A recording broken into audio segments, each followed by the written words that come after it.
மே 23 மற்றும் 24ஆம் தேதி சூறாவளி காற்றுடன் கூடிய கனமழை பரவலாக பல்வேறு மாவட்டங்களில் மழையானது தீவிரமாக வாய்ப்புகள் இருக்கு. எந்தெந்த மாவட்டங்களில் கனமழை பதிவாகும் என்பது குறித்து மிக தெளிவாக நம்ம பார்க்கலாம். நண்பர்களே, நீங்க மறக்காம ஒரு லைக் பண்ணுங்க, சப்ஸ்கிரைப் பண்ணி தொடர்ந்து சப்போர்ட் பண்ணுங்க. துல்லியமான வானிலை அறிக்கை பெற்றுக்கொள்ளுங்க. இனி வரப்போகிற நாட்களில் எந்தெந்த தேதிகளில் கனமழை தீவிரம் என்பது குறித்து மிக தெளிவாக நம்ம பார்க்க இருக்கிறோம். ஒவ்வொரு நாளும் கனமழையானது மாலை மற்றும் இரவு நேரங்களில் பல்வேறு மாவட்டங்களில் தீவிரமாகி வருகிறது. அதனால இன்றைக்கும் நாளைக்கும் வெயிலுடைய தாக்கம் ஒரு பக்கம் ரொம்ப தீவிரமாகவும் இருக்க போகுது.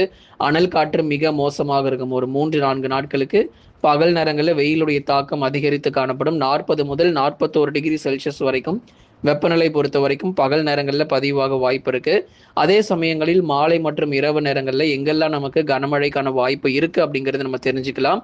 நிறைய பேர் என்னன்னா கொஞ்சமான, அதாவது ஒரு சில பகுதிகளில் மட்டும்தான் நமக்கு மழை கிடைக்குது. ஒரு 4 மாவட்டங்கள் அப்படி இல்லைன்னா ஒரு 5 மாவட்டங்கள் மட்டும்தான் நமக்கு தினந்தோறும் மழை வாய்ப்புகள் ஆங்காங்கே இருக்கு. ஆனால் பெரும்பாலும் நமக்கு தமிழ்நாட்டில் இருக்கக்கூடிய 80 முதல் 90% வரைக்கும் பெரிதளவில் நமக்கு மழை பதிவாகிறது இல்லை. அதனால பெரும்பாலான மாவட்டங்களில் எப்பொழுது மழை தீவிரம் இருக்கும் அப்படிங்கிறது பலரும் கமெண்ட் செக்ஷன்ல கேட்டிருந்தீங்க. உங்களுக்கு தேதிகள் குறிக்கப்பட்டிருக்கு. மே 23 மற்றும் 24 இந்த 2 தேதிகள் தான் கடுமையான கனமழை பொறுத்த வரைக்கும் ரொம்ப தீவிரமாக இருக்கக்கூடும். ஆகவே எந்தெந்த மாவட்டங்களில் மழை கிடைக்கும் அப்படிங்கிறத பார்க்கறதுக்கு முன்னாடி நீங்க எல்லாருமே மறக்காம அந்த லைக் பட்டனை கொஞ்சம் கிளிக் பண்ணுங்க, சப்ஸ்கிரைப் பண்ணி சப்போர்ட் பண்ணுங்க, நண்பர்கள் உறவினர்கள் தெரியப்படுத்த ஷேர் பண்ணுங்க. தமிழகத்தில் ஒரு சில மாவட்டங்களில் இயல்பை விட கூடுதலான வெப்பநிலை பொறுத்த வரைக்கும் தொடர்ந்து பதிவாகி வருகிறது. நிறைய இடங்களில் 41 டிகிரி செல்சியஸ்க்கு மேலாக வெப்பம் பதிவாகக்கூடும்.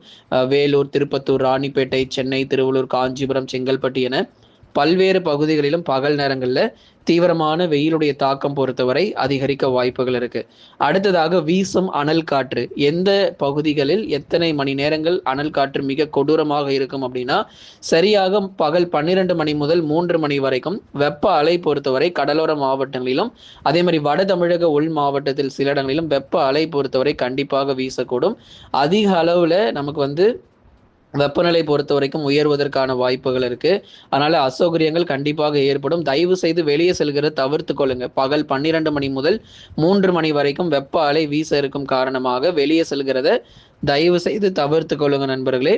அடுத்ததாக மே 23 மற்றும் 24ஆம் தேதிகளில் மழை வாய்ப்புகள் எப்படி இருக்கு அப்படிங்கிறத நம்ம பார்க்கலாம். அறிவித்த இந்த தேதிகளில் மாலை மற்றும் இரவு நேரங்களில் வட தமிழக உள் மாவட்டங்கள், வட தமிழகம் அதே மாதிரி உள் மாவட்டங்கள், கடலோர பகுதிகள், வட தமிழக உள் மாவட்டங்கள், கடலோர மற்றும் டெல்டா மாவட்டங்களிலும் பரவலாக கனமழையானது கொட்டி தீர்க்கக்கூடும்.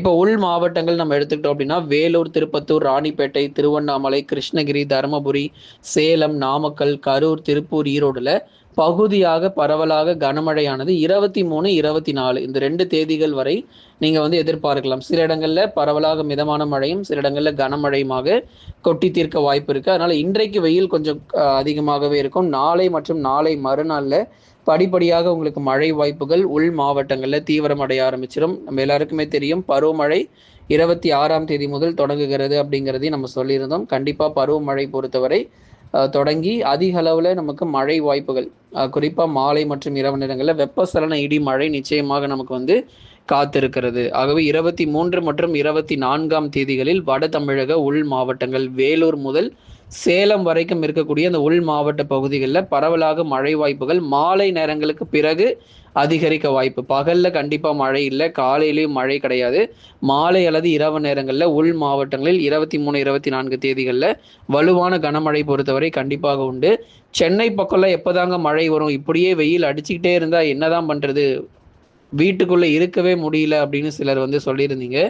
சென்னை, திருவள்ளூர், காஞ்சிபுரம், செங்கல்பட்டுல இன்னைக்கும் வெயில் கொஞ்சம் கொடுமையா இருக்கும். வெளியே செல்கிறத பெரும்பாலும் தவிர்த்து கொள்ளுங்க. அதன் பிறகு சனி ஞாயிற்றுக்கிழமைகள்ல பகுதியாக காஞ்சிபுரம், சென்னை, திருவள்ளூர்ல சில இடங்களில் வானம் மேகமூட்டமும் சில இடங்களில் பகுதியான ஒரு மிதமான மழை பொழிவுகள் எதிர்பார்க்க முடியும். எங்க அப்படின்னா கடலோர பகுதிகள் சென்னை, திருவள்ளூர், காஞ்சிபுரம் மற்றும் செங்கல்பட்டு உள்ளிட்ட மாவட்டங்கள்ல பரவலாக மழை வாய்ப்புகள் தொடர்ந்து எதிர்பார்க்கலாம். கடலோரங்களில் கனமழை பொறுத்தவரை உறுதியாக நமக்கு பதிவாகக்கூடும்.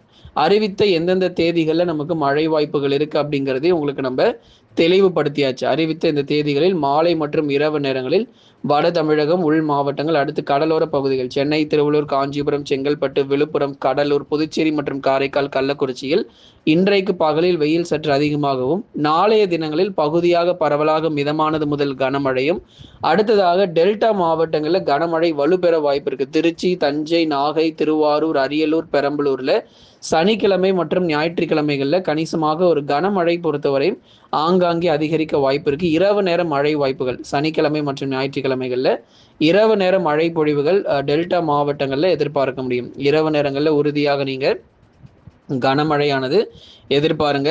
குறிப்பாக டெல்டா மாவட்ட பகுதிகள் தஞ்சாவூர், திருவாரூர், நாகை, அரியலூர், பெரம்பலூர், திருச்சி மற்றும் புதுக்கோட்டையில் பரவலாக பகுதியான ஒரு கனமழை பொறுத்தவரை 25, 26 மழை வாய்ப்பு அதிகரிக்கும். அதன் பிறகு தென்மேற்கு பருவமழை தொடங்கிய பிறகு வெயிலின் தாக்கத்தில் சற்று ஒரு குறைவு ஏற்படும். ஆனால் ரொம்ப குறையாது. ஓரளவு வெயிலுடைய தாக்கத்தில் சற்று குறைந்து அதுக்கப்புறம் நமக்கு அவ்வப்போது வெப்பசலன இடி மழையும் அதிகமாக நம்ம எதிர்பார்க்கலாம். ஆகவே இந்த சனி ஞாயிற்றுக்கிழமைகளில் தொடர்ந்து மாலை இரவு நேர மழை வாய்ப்புகள் கணிசமாக தமிழகத்தில் பல்வேறு மாவட்டங்களில் அதிகரித்து காணப்படும். இன்றைய மழை வாய்ப்புகள் பகலில் கடும் வெயிலும் மேற்கு தொடர்ச்சியில் மட்டும் பரவலாக அவ்வப்போது சில சமயங்களில் கனமழைக்கான வாய்ப்புகள்.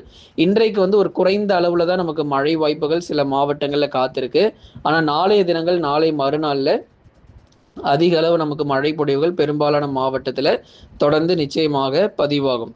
தென்மேற்கு பருவமழை வருகிற 26ஆம் தேதி முதல் தொடங்க இருப்பதால் மே இறுதி மற்றும் ஜூன் முதல் வாரங்களில் கணிசமாக மழை வாய்ப்புகள் அதிகரிக்கும். கண்டிப்பாக நமக்கு பருவமழை முன்கூட்டியே தொடங்குது. அதனால நமக்கு இயல்புக்கும் அதிகமான மழை இருக்குமான்னு கேட்டால் இயல்பை ஒட்டிய மழை பொழிவு அல்லது இயல்புக்கு குறைவான ஒரு மழை பொழிவாக தான் இருக்கும்.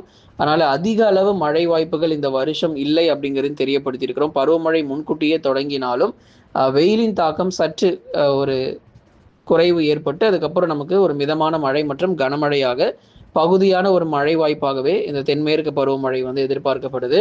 இப்போ நமக்கு வருகிற அந்த மே 28, 29 தேதிகள் ஜூன் முதல் வாரங்களிலும் கணிசமாக மழை பொழிவுகள் கண்டிப்பாக நமக்கு தமிழகத்தில் அதிகரிக்கக்கூடும். கடுமையான வெப்பநிலை, அதனால மாவட்டத்தினுடைய பட்டியல் நம்ம சொல்றோம். இங்கெல்லாம் மிக மோசமான வெயில் 41 டிகிரி செல்சியஸ் வரைக்கும் போகிறதுக்கான வாய்ப்பு இருக்கு. சென்னை, திருவள்ளூர், காஞ்சிபுரம் மற்றும் செங்கல்பட்டு மாவட்டத்தில் 40 முதல் 41 டிகிரி செல்சியஸ் வரைக்கும் வெப்பநிலை செல்வதற்கான வாய்ப்பு. உஷாரா இருந்துக்கோங்க. அடுத்து வேலூர், திருப்பத்தூர், ராணிப்பேட்டையிலும் 40 முதல் 41 டிகிரி செல்சியஸ் வரையும் கண்டிப்பாக வெப்பநிலை பொறுத்தவரை மிக தீவிரமாக பதிவாகும். திருப்பத்தூர், ராணிப்பேட்டை மற்றும் திருவண்ணாமலை போன்ற மாவட்டங்களிலும் கடும் வெப்பம் மிக தீவிரமாக இருக்கும். அதனால இந்த சொல்லப்பட்டிருக்கிற இந்த 8 மாவட்டங்கள் வெப்ப அலை பொறுத்தவரை மிக கடுமையா இருக்கும். அப்போ மற்ற மாவட்டங்களில் வெயில் இருக்காதான்னு கேட்டா மற்ற மாவட்டங்களும் வெப்பநிலை இருக்கும். ஆனா ரொம்ப தீவிரம் இருக்காது. ஓரளவு நம்ம அதாவது 40 டிகிரி செல்சியஸ்க்குள்ளாக 39லேருந்து 40 டிகிரி செல்சியஸா இருக்கும். இந்த அறிவித்த இந்த 8 மாவட்டங்களில் 40 முதல் 41 டிகிரி செல்சியஸ் வரைக்கும் செல்வதற்கான வாய்ப்பு இருக்கு. அதே மாதிரி தென் மாவட்ட பகுதிகள் மதுரை, திண்டுக்கல், விருதுநகர், சிவகங்கையிலும் கடுமையான வெப்பம் பொறுத்தவரை நிச்சயம் பதிவாகும். நண்பர்களே, லைக் பண்ணுங்க, மறக்காம சப்ஸ்கிரைப் பண்ணி தொடர்ந்து சப்போர்ட் பண்ணுங்க.